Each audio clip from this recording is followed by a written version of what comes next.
ರಾಜ್ಯಾದ್ಯಂತ ಮುಂಗಾರು ಮಾರುತಗಳು ಚುರುಕುಗೊಂಡಿದ್ದು ಜೂನ್ 8ರಿಂದ 13ರವರೆಗೆ ಕರ್ನಾಟಕದ ಬಹುತೇಕ ಜಿಲ್ಲೆಗಳಲ್ಲಿ ವ್ಯಾಪಕ ಮಳೆಯಾಗಲಿದೆ ಅಂತ ಭಾರತೀಯ ಹವಾಮಾನ ಇಲಾಖೆ ಮುನ್ಸೂಚನೆ ನೀಡಿದೆ.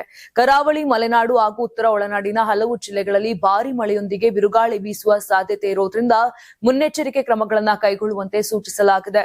ಹವಾಮಾನ ಇಲಾಖೆ ಮಾಹಿತಿ ಪ್ರಕಾರ ದಕ್ಷಿಣ ಕನ್ನಡ, ಉಡುಪಿ ಹಾಗೂ ಉತ್ತರ ಕನ್ನಡ ಜಿಲ್ಲೆಗಳಲ್ಲಿ ಜೂನ್ 8 ಮತ್ತು 9ರಂದು ಅತಿ ಭಾರೀ ಮಳೆಯಾಗುವ ಸಾಧ್ಯತೆ ಇದ್ದು, ಈ ಹಿನ್ನೆಲೆಯಲ್ಲಿ ರೆಡ್ ಅಲರ್ಟ್ ಘೋಷಣೆ ಮಾಡಲಾಗಿದೆ. ಜೂನ್ 10 ಮತ್ತು 11ರಂದು ಕೂಡ ಭಾರೀ ಮಳೆ ಮುಂದುವರಿಯುವ ನಿರೀಕ್ಷೆ ಇದ್ದು, ಆರೆಂಜ್ ಅಲರ್ಟ್ ಜಾರಿಯಲ್ಲಿರಲಿದೆ. ಈ ಅವಧಿಯಲ್ಲಿ ಗಂಟೆಗೆ 30ರಿಂದ 40 ಕಿಲೋಮೀಟರ್ ವೇಗದಲ್ಲಿ ಬಿರುಗಾಳಿ ಬೀಸುವ ಸಾಧ್ಯತೆ ಇದೆ. ಇದೇ ವೇಳೆ ಶಿವಮೊಗ್ಗ ಮತ್ತು ಚಿಕ್ಕಮಗಳೂರು ಜಿಲ್ಲೆಗಳಲ್ಲೂ ಜೂನ್ 9ರಂದು ಅತಿ ಭಾರೀ ಮಳೆಯ ಮುನ್ಸೂಚನೆ ನೀಡಲಾಗಿದ್ದು, ರೆಡ್ ಅಲರ್ಟ್ ಘೋಷಣೆ ಮಾಡಲಾಗಿದೆ. ಹಾಸನ, ಕೊಡಗು, ಮೈಸೂರು ಹಾಗೂ ಬಳ್ಳಾರಿ ಜಿಲ್ಲೆಗಳಲ್ಲೂ ಮುಂದಿನ ಕೆಲವು ದಿನಗಳ ಕಾಲ ಉತ್ತಮ ಮಳೆಯಾಗುವ ಸಾಧ್ಯತೆ ಇದೆ. ಉತ್ತರ ಒಳನಾಡಿನ ಬೆಳಗಾವಿ, ಧಾರವಾಡ ಹಾಗೂ ಗದಗ ಜಿಲ್ಲೆಗಳಲ್ಲಿ ಜೂನ್ 8 ಮತ್ತು 9ರಂದು ಭಾರೀ ಮಳೆಯೊಂದಿಗೆ ಬಲವಾದ ಗಾಳಿ ಬೀಸುವ ನಿರೀಕ್ಷೆ ಇದ್ದು, ಹಾವೇರಿ, ಬಾಗಲಕೋಟೆ ಹಾಗೂ ವಿಜಯಪುರ ಜಿಲ್ಲೆಗಳಲ್ಲೂ ಸಾಧಾರಣದಿಂದ ಉತ್ತಮ ಮಳೆಯಾಗಲಿದೆ. ಜೂನ್ 11ರವರೆಗೆ ಉತ್ತರ ಒಳನಾಡಿನ ಹಲವು ಜಿಲ್ಲೆಗಳಲ್ಲಿ ಆರೆಂಜ್ ಅಲರ್ಟ್ ಅನ್ವಯವಾಗಲಿದೆ.